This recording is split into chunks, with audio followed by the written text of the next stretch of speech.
Win Wellness is all about giving you a bunch of reasons to eat healthy and do good things for yourself. So here are some unique reasons as to why you should eat more leafy greens, nuts and seeds, liver, beans, seafood, and eggs. They're all high in folate, baby, also known as vitamin B9. B9, or commonly referred to as folic acid. But folic acid is actually the synthetic form. The natural form is methyl tetrahydrofolate. Now, what is methyl tetrahydrofolate good for? Or folic acid? Preventing neural tube defects in utero, right? So when the child is developing, it's important for the pregnant mother to be having ample amounts of folic acid, should be, or methyl tetrahydrofolate, which is the one I prefer. We'll talk about that in a little bit.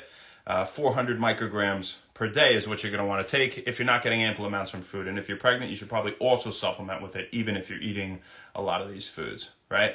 Now, aside from preventing neural tube defects, it's good for the nervous system in general. It reduces your risk for developing cognitive decline and improves brain function, and reduces the risk for developing dementia and things like Alzheimer's disease. And it's also a potential booster of mood. It promotes the production of something called S-adenosylmethionine, SAMe, which is actually one of the core natural supplements for improving symptoms of mood and depression. 400 milligrams 3 times a day, if you were curious. That's of SAMe. Now, it's a major effector of methylation in the body, and so why is methylation important? Well, methylation is involved in gene expression, so the conversion of DNA into RNA and messenger RNA and into protein, right? And that's a really essential dogma of biology. So how that is affected, right? Methylation effects, which is why we want to take methyl tetrahydrofolate, right? This is the natural form of folate. I'm going to keep leaning back towards that. The folic acid might affect that to a degree as well. But also the production of neurotransmitters. So those are brain chemicals our brain uses to communicate, right? And so that's another important thing with methylation. Other things promote methylation as well. This is just one thing that folate is responsible for, okay? Now, why do we want to go for methyl tetrahydrofolate over folic acid? Well, it's natural. It's more bioavailable. It's active right away. The mother and fetus can immediately use it. And it's less likely to mask the symptoms, the blood symptoms of a B12 deficiency, the hematological symptoms of B12 deficiency. So why not take it, right?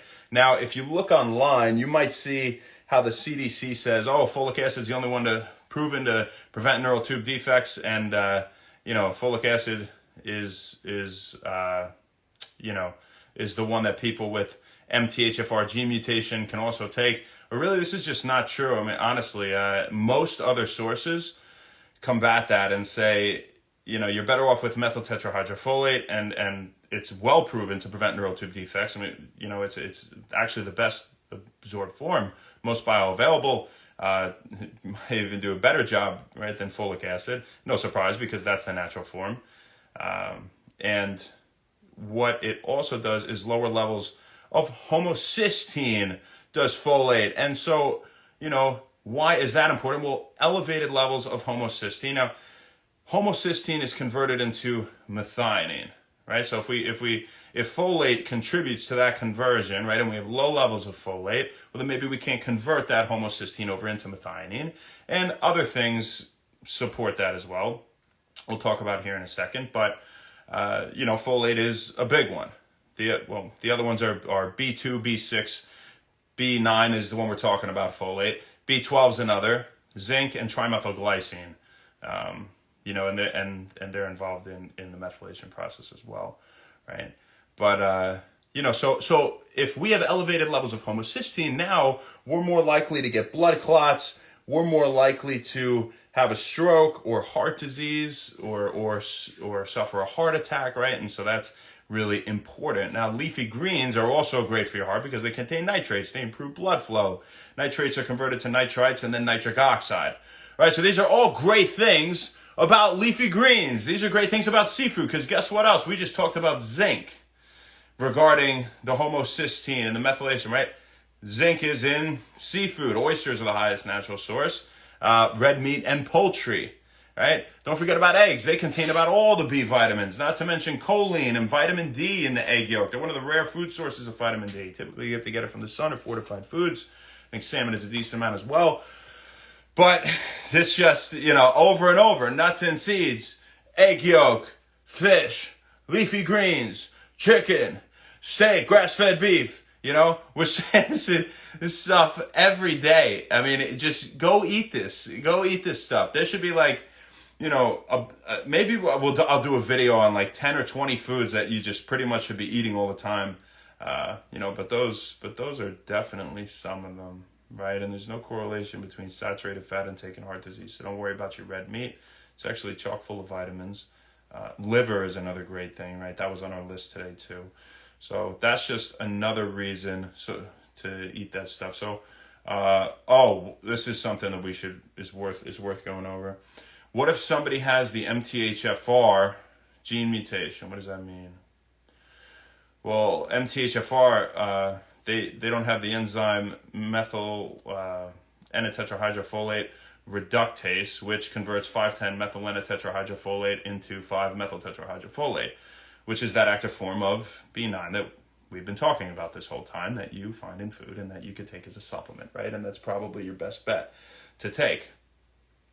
And, so if they can't convert it into that, well, you might as well just take that form right away, right? Then you save your body the trouble of having to do that. You can skip that step that involves that enzyme. So, that would be your best bet if you have that, would be to take MTHF, methyl tetrahydrofolate, right? But the CDC says it doesn't matter, but most other sources say it does matter. You should take that. And when I say it doesn't matter, you could take folic acid as well, they say.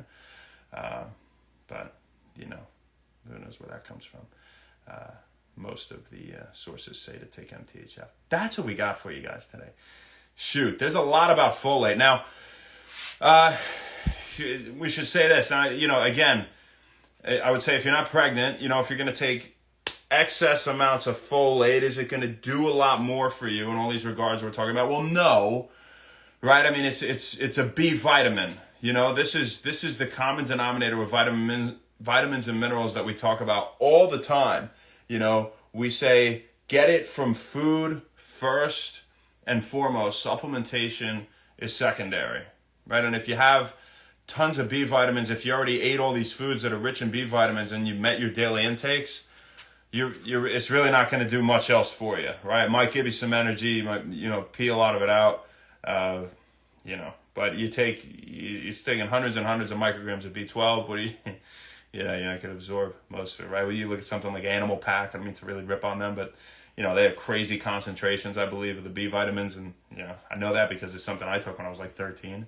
It's like a pack of vitamins. It's like so much unnecessary. A lot of that's a waste of money. Get it from the diet first and foremost. Interestingly, actually having copious amounts of folate, so 2.5 times the daily intake, and it's 400 micrograms, right? So 8 to 1,000. Or more than 1,000. Some sources say that's safe, but then I also read online that, it could cause, there was an association when they started fortifying foods with folic acid and folate, an increase in rates of colon cancer when people were having, way too much of it. So it's a great, great, great thing, but copious amounts of anything is not a good idea, right? So don't go taking crazy amounts, guys. You need 400 micrograms. If you're pregnant, definitely take 400 micrograms of methyl tetrahydrofolate. Eat a lot of leafy greens. Eat liver, organic liver, from pasture-raised, grass-fed animals, preferably. No antibiotics, hormones. Pay a little extra for it. Pasture-raised eggs, seafood, nuts and seeds, beans, right? Those are some of the richer sources. So that's what we got. Hope you guys had a great day today. Happy Saturday. Who's doing something fun for Saturday? Who's going to get crazy tonight? Go dance their face off. Who's doing that? Tell me. I hope a lot of you. Wow, my hair. I look like a mad scientist. I fell asleep on the couch before. Purple, what's up? Kevin O. Taylor, how you doing? Pelivanen. H.C. Blake, H. Jeremy, Beowulf, R.T. Bierko, Felipe, Sass, Tucker Maria, Justice Joseph Design. What up, Jonathan? Ruveni, how you doing? How you doing? YOLO tonight. That's what I'm talking about. Jana, what's up, girl? Brandon Malone. Daddy Kev, what's up? Love you, man. First one. You're a beast. Coast Ravisatic. Enter Couture. That's all we got for you, folks. We'll see you tomorrow, baby. Not sure where, not sure when, but we'll see you then. Have a great night. Happy Saturday. Happy wellness. Eat some leafy greens. Okay, bye. What up, Mike?